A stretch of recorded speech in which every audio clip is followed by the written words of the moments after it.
What's up, you guys, and welcome to the Verdant Growth Daily, where we give you the news, tips, and tools you need to live echo. My goal here is to help put you in the right mindset to live more in line with your own values and to change your life, to make it more fulfilling, sustainable, and balanced with nature, all in about 5 minutes a day, sometimes more, sometimes less. My name's Eugene, and this is episode 4. Today, we are going to talk about the documentary, A Plastic Ocean. I don't know how many of you guys have seen this documentary, but it's really, really good, and I just watched it last night, and I had some thoughts about it that I wanted to share with you guys. But one thing that I wanted to get into right before I do that, though, is a slight correction on what I did yesterday. Yesterday, when I was talking about individual action and plastics, plastics is today. Yesterday, when I was talking about individual action and what you can do to reduce your own individual impact and how that affects industry, I brought up the different sources of greenhouse gas emissions. And I was having trouble remembering what the exact numbers were. And so I felt like I should probably correct myself because I want to be sure that I'm trying to present the correct information as much as possible. So just to correct my numbers for yesterday on the sources of greenhouse gas emissions, 25% of greenhouse gas emissions come from electricity production. About 24% comes from food and land use. Transportation makes up for 14%, which I think yesterday I said 20%. But transportation makes up for about 14% of greenhouse gas emissions, and 21%, this is the one I was trying to remember yesterday, is due to industry, the production of different goods. So yeah, I just wanted to throw that out there because I didn't want to mislead people into giving people the wrong numbers. So those are the correct numbers. And those are the numbers that we are trying to reduce in every single way that we possibly can. Moving on now to our topic for today, which is a plastic ocean. So I just watched it last night, and it was really, really good. I won't say that it gave me any new information that I wasn't already aware of, but I would say that the biggest impact that it had on me was the fact that it was making it real. I'm sure you guys have all heard about the Great Pacific Garbage Patch. When we think of that, when we think of this massive garbage that's just floating in the ocean, we think of it kind of like an island, right? We think of it as like maybe this big island of plastic that's floating around that you can just walk on. But really less than a big garbage island. It's more like a fog, a kind of plastic snowstorm. It can't be cleaned up easily because, there's just so much plastic mixed into it, ranging in sizes from really, really big, huge chunks of plastic to really, really tiny, microscopic level pieces of plastic. So being able to clean this stuff up is just not really an option. It's spread out over miles and miles and hundreds of miles. So cleaning it would be such a massive task that I don't think anybody at this point is actually prepared to deal with it. In the documentary, they had scenes of people swimming in the plastic, and you can see the oil floating in the water from the plastics. And you could see just chunks of plastic floating by. They showed all the animals that end up eating all this plastic, sometimes intentionally, sometimes unintentionally.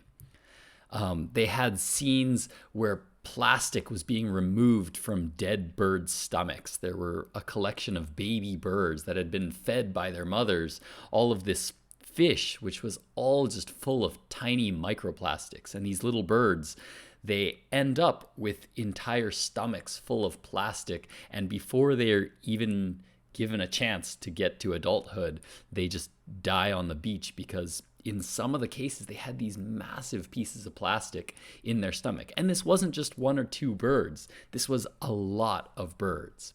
that had a huge impact on me. They were all just there, dying on the beach.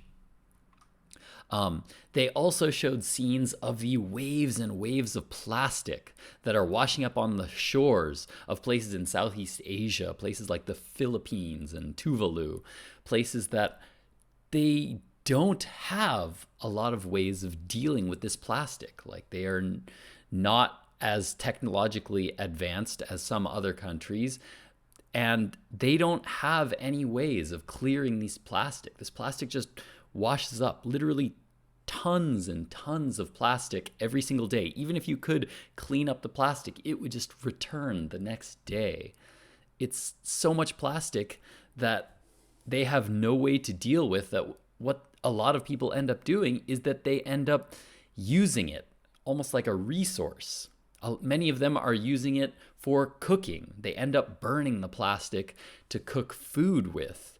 And that plastic, when you burn it, is full of all kinds of toxic chemicals that are having negative effects on the people.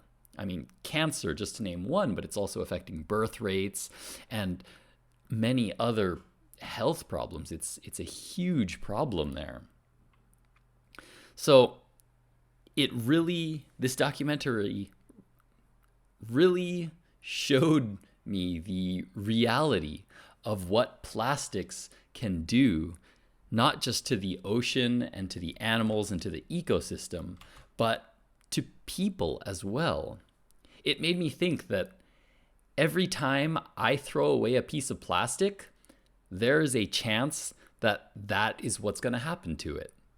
We can't expect every bit of plastic that we have to get properly disposed of or put into a landfill. A lot of it does end up in the ocean.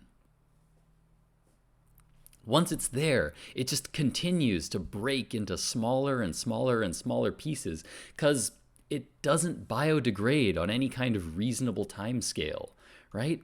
It's very, very strong, and it's non-reactive. That's why it doesn't biodegrade. It just is always there and just continues to break into smaller pieces and smaller pieces, pretty much guaranteeing that at some point it's going to be eaten by something. If it's not eaten as a big chunk of plastic that's thought to be a fish, or a plastic bag that's thought to be a jellyfish by a turtle, then it'll break down until it's a tiny, tiny piece of microplastic that will be eaten by tiny shrimp and baby fish. The plastic itself is non-reactive, but in the ocean, toxic chemicals will stick to that plastic. So when the animals eat that plastic, if it doesn't pass through their system, ends up just staying in their stomach so that they have no more space to eat any more food. They feel full, but have not been given any actual nutrients. So they end up just starving with a stomach full of plastic. And the toxins that were attached to the plastic end up getting absorbed into the animal itself, which, as you could imagine, in the food chain, gets eaten by other animals. And so those toxins end up going into those animals, and they slowly work their way up the food chain to us. So we are now at a point where pretty much every person on the planet has microplastics within our systems. We have plastic flowing through our bodies right now. And there hasn't been enough study yet to know, is this potentially dangerous? I mean, I don't think it can be a good thing, right? Eventually, all of those toxins and those microplastics building up in our body, that cannot be a good thing. So, in this documentary, they pointed out that a lot of this plastic that's being washed up is then, well, let's go back to the source of where this plastic is coming from, because there's one thing that they mentioned that I feel like a lot of people will hear in the documentary and mistake. And that is that the source of a lot of the plastic in these southeastern Southeast Asian countries that's washing up on the beaches are made or thrown into the ocean by Southeast Asian countries.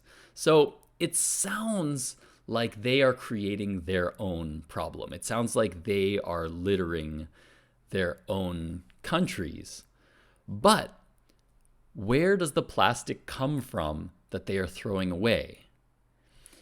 If you watch the documentary A Story of Plastic, or I think it's called The Story of Plastic, which is also a very good documentary, and I highly recommend you go watch that one.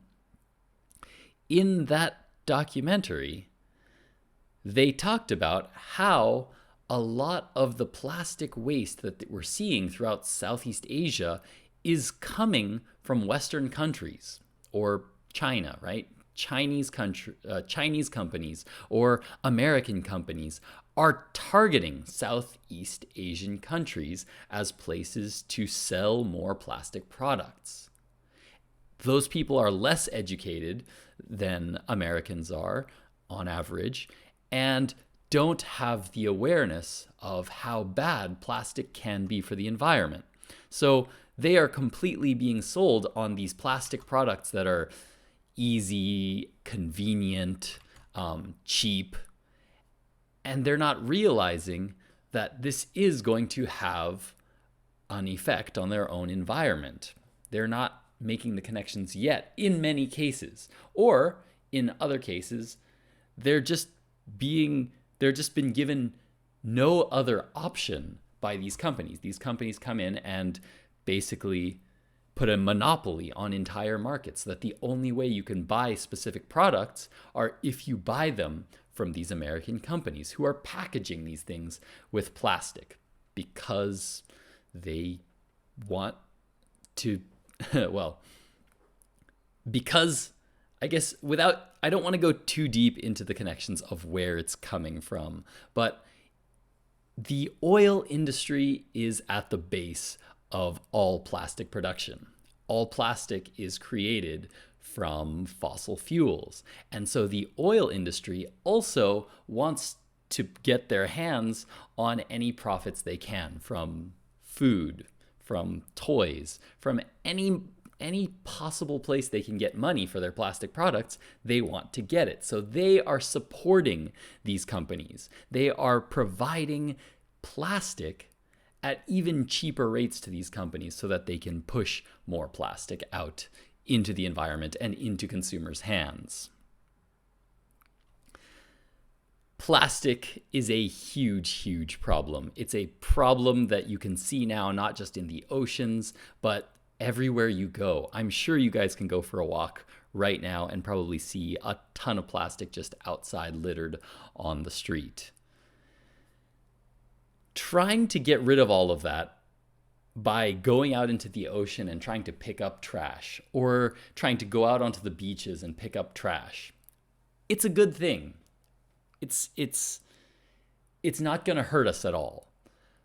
But trying to pick up all the plastic out of the ocean or off the beaches is like trying to stop a bathtub from overflowing by using a spoon to empty the water. And the tap is on full blast. You're just not going to be able to win if we're just pumping plastic out into the environment at an insane rate. We have to be able to stop plastics at the source. We need to turn off the tap for plastics. Unless we can do that, the amount of trash that we can pick up is just never going to put nearly enough of a dent in the plastic waste to really be able to make a difference. This is where we have to start using all unnecessary plastic. We need to stop everything that is unnecessary, period. Find alternatives everywhere we can. Stop using anything that's single use. Demand that your supermarkets don't wrap everything in plastic. Are they putting vegetables in wrappers? Then remove the wrappers, leave them there for the supermarkets to deal with. We need to tell our companies, our supermarkets, our industries, our government, that plastic is a toxic substance. It is something that is very good in very specific situations. Plastic is great in places that we must use plastic in. If you're talking about medical implants for your body, plastic makes a great material for things like that because it's non-reactive, because it doesn't biodegrade. But if we're talking about spoons, straws, vegetable wrappers, there's no need for us to be using this substance that will remain in the environment forever just to wrap some French fries in that you're going to eat and then immediately throw away. It's time to treat plastic like the toxic substance that it is. Even if not in the sense of chemically toxic, it destroys the environment. It kills animals just as well as any poison you could find. So that's what I ask of you guys now. I ask of you guys to do everything you can to reduce the amount of plastic you use. In my case, I have stopped buying any drinks in plastic bottles, like any bottled water, any sodas, anything that comes in a plastic container. I have stopped buying completely. I will not buy them anymore. As much as possible, I don't buy food that's wrapped in plastic anymore. When I go to the supermarket, I try to buy loose vegetables and fruits. I put it into consideration all the time. When I go out and I'm making a choice as to what I can eat today for lunch or for dinner, then I take into consideration that if I buy something that's wrapped in plastic, that plastic could end up on a beach in Thailand somewhere for someone else to deal with. It's something that I am not comfortable with carrying the responsibility for. And I don't think anyone out there wants that responsibility. We feel like there's no choice. We feel like the industry has provided us with that and no other options. But we do have a choice in what we buy.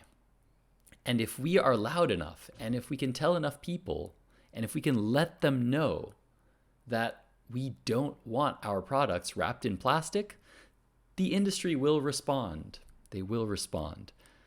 And so it's really, really important that we do everything we can.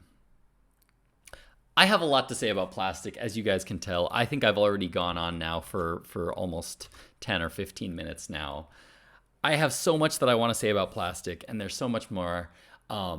So tomorrow, I think I'm going to continue to talk about plastic a little bit because I can hear the voices already. Some of you out there saying, but Eugene, we have recycling. We can recycle the plastics.